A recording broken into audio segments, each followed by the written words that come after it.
Some wounds don't come from strangers. They come from the one person whose voice was supposed to build you. And the most dangerous thing about that kind of wound is that it doesn't feel like a wound at all. It feels like the truth. Have you ever looked in the mirror and not recognized the person staring back at you? Not because of how you look, but because somewhere along the way the real you got buried under words that were never yours to carry, under a voice that was never supposed to tear you down. Today you are going to meet Grace, a young woman who spent 28 years of her life believing things about herself that were never true. Things like you are not smart enough, you are not disciplined enough, you will never amount to anything, you are a disappointment. By the end of her story, you will understand something that might just change how you see yourself forever. You were never who they said you were. You were always who God said you are. Grace was 28 years old. From the outside, her life looked fine. Small apartment, steady job, a few friends who loved her. But inside, Grace was exhausted. Not the kind of exhausted that sleep fixes. The kind that comes from carrying something heavy for so long you have forgotten what it feels like to put it down. Grace had been carrying it since she was a little girl. She could not remember exactly when it started. That was the thing about it.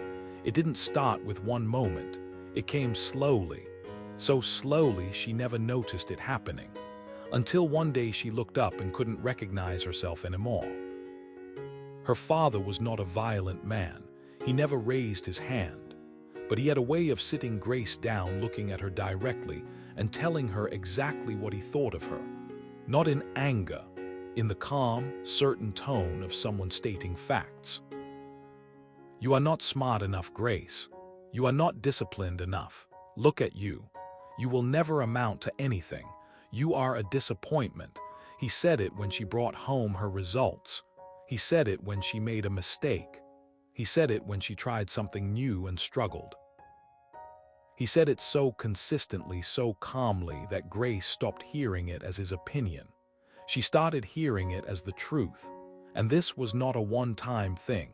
This was not an argument that went too far. This was just life in that house. This was normal, and that is the most dangerous kind of wound. The one that feels normal. Her mother heard every word. She sat at the same table. She was in the same house. She heard it all and she said nothing. Not because she didn't love Grace, but because she had her own fears, her own silence. And so Grace grew up in a house where the loudest voice was the one telling her she was not enough, and the voice that should have spoken against it never did. By the time Grace was a teenager, the words had moved in permanently. They were not something she heard anymore. They were something she believed. She stopped putting her hand up in class, not because she didn't know the answer, but because what was the point? She stopped trying new things, because trying meant failing, and failing meant hearing "I told you so." She made herself small in every room, in every relationship. She worked twice as hard as everyone around her, but when someone praised her, she immediately dismissed it. Oh, it was nothing. I just got lucky. Anyone could have done it. 28 years old, and she had never once, not even for a single moment, believed she was enough. It was a Thursday evening in February. Grace had just come home from work, made dinner, sat down, and without warning, the weight of everything collapsed on her at once. She ended up on her bathroom floor, not because anything dramatic had happened. That was the worst part. She was just done carrying it, done pretending it wasn't there, done waking up every morning and fighting a voice that had been living inside her since childhood. She sat on that cold floor and wept, not quietly, deeply, the kind of crying that comes from somewhere so far inside you it almost frightens you. She had no prayer, no words, just a whisper. God, if you are there, I need you to tell me who I am, because I have forgotten, and I am so tired of living like this. The bathroom stayed cold and quiet, no voice from heaven, no sudden wave of peace. She just sat there until the tears stopped. Then she got up, washed her face, and went to bed. She didn't feel better, but something was different. She just knew something had moved. 3 days later, there was a knock at her door. Grace was not expecting anyone. She opened it. Her mother was standing there, small, quiet, eyes carrying something Grace had never seen in them before: guilt. "I had a dream about you," her mother said softly, "3 nights in a row. I saw you on a floor somewhere, alone, and I heard something say, 'Go to your daughter. Tell her what you should have said years ago.'" Grace stepped back and let her in. They sat at the small kitchen table. Her mother held a cup of tea she never drank. For a long time, neither of them spoke. Then her mother looked up, and her eyes were full. "Grace, I sat at that table. I heard everything your father said to you, every single time, and I said nothing. I told myself I was keeping the peace, but what I was really doing was failing you, and I am so deeply sorry." Grace didn't say anything. She couldn't. Her mother reached across the table and held both her hands. "What your father said to you, his words, his coldness, his inability to see you, that was never the truth about you. That was the truth about his own brokenness. And you have spent 28 years carrying his brokenness as if it were your identity. It is not yours, Grace. It was never yours."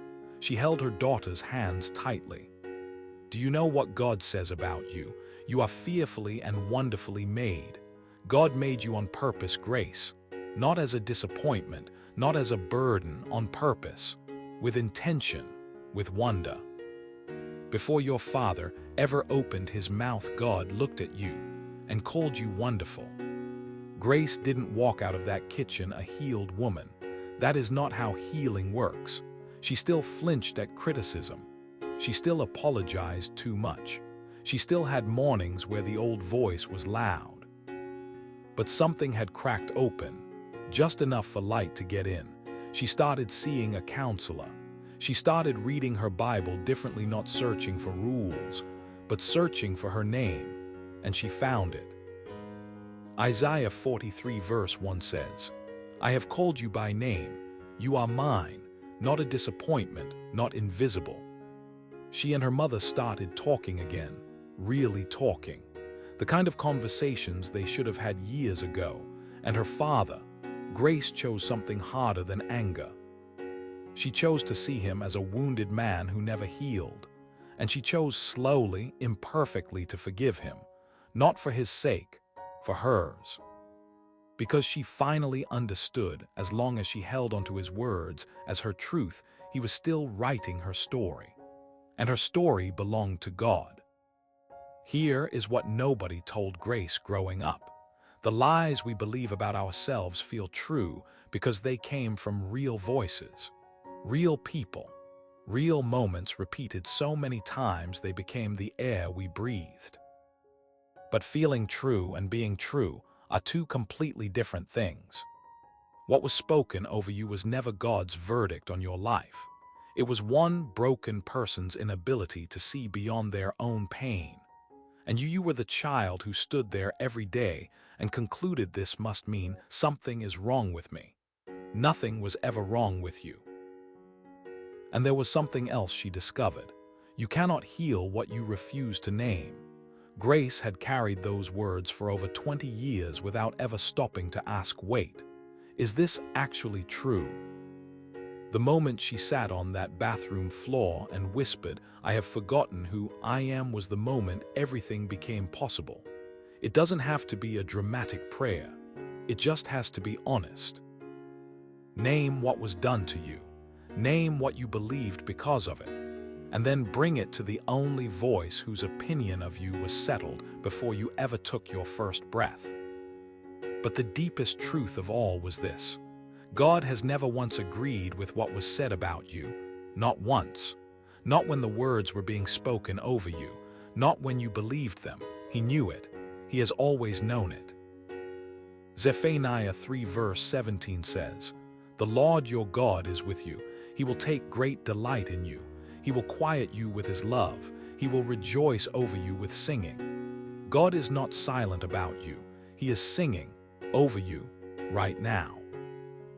The question is, are you ready to let his voice be louder than the one that wounded you? Here is your challenge. 3 steps, 30 days. Step 1. Name the lie. Write down the one thing you have believed about yourself for the longest time. The one that shows up in your quietest moments. Name it. Write it down. Call it what it is. Step 2. Find God's answer. Find one Bible verse that speaks the direct opposite of that lie. Write it right beside it. Read it every single morning. Step 3. Say it out loud. Every morning for 30 days look in the mirror and say, I am fearfully and wonderfully made. I am not what they said. I am what God says. I am a success. Not because it feels true yet, but because truth spoken consistently eventually drowns out every lie. Drop a comment right now and type the word found, because you were never truly lost. You just forgot for a while, and now you are finding your way back home. Your story is not over. What was spoken over you is not your sentence. And God, the same God who formed you before you were born, who calls you by name, who rejoices over you with singing, he has never once agreed with what they said. You are who he says you are, and that has always been enough. If this story touched your heart, please give it a like. It helps more people find this message when they need it most. Subscribe to Hope Speaks for more stories like this, stories that remind you that no matter where you are, there is always a reason to keep going. Share this with someone who needs to hear today. Until next time, keep the faith, keep going. Your story is not over.